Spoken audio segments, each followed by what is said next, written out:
Pinoy Delisyosang Ka-Love Team, Mara Tony! Mara Tony! Ikaw, anong trip mo? I'm back! Yes, usapang sports! Asa daldalerang atleta! Usapang sports na may gold! Sana all may gold, no? Ako kasi meron gold coin. Ayan, yung mga nabibiling tagpipiso. Uy, nakakatuwa lang malaman, no? Meron na naman tayong panibagong achievement. Panibagong achievement ng Pinas. Iba talaga yung tuwa ko kapag kadating sa mga sa sports. Di ba tandaan nyo before? Ang gold gymnast natin na si Carlos Yulo na nirepresenta ang Pinas. Ang daming naiuwi, ang daming papremyo. Hindi man lang nagbigay. Ngayon naman po, isa na namang gold medalist para sa larangan ng gymnastics. Uy, talagang nakaka-proud. Batang-bata, 16 years old. Isa siyang gymnast, si Hailey Garcia, na nag-uwi ng 5 gold medals para sa Batang Pinoy Tournament. Wow! Ito pong Batang Pinoy Tournament, isa siyang National Youth Sports Competition of the Philippines. O diba? Sabi nga raw ng bata, hindi raw naging madali ang training. Nako girl, I feel you!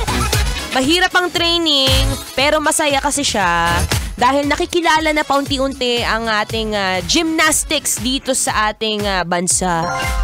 Diba? Yan ang gusto ko. Very sporty. Diba? Hindi lang sa takbuhan, may tamblingan din. Hashtag Pinoy Multi-Talented. Nakaka-proud. Siyempre, pagkatapos niyang Pinoy, ang tawag doon? Batang Pinoy Tournament. Ang sunod na dyan ay Southeast Asians Game. Oy, bongga! Congrats agad. Alam mo naman, nasa daldalerang atleta, nakakatuwa lang talaga na makita at maramdaman yung pag-excel ng mga kabataan pagdating sa larangan ng sports. Kasi diba dyan mo nakikita ang kanilang grit. Oh, hindi alam ang ibig sabihin ng grit. Yung sipag, tiyaga, pasensya, syempre disiplina, kasama na lahat yan. Iba talaga ang buhay ng atleta. Naku, sinasabi ko sa inyo, saludo ko lahat sa mga atleta.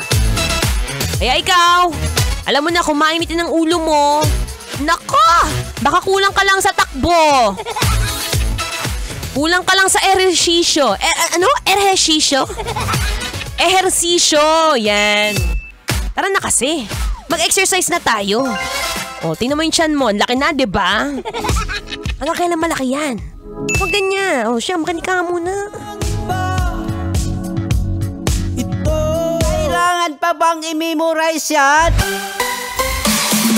Love Radio! Basic!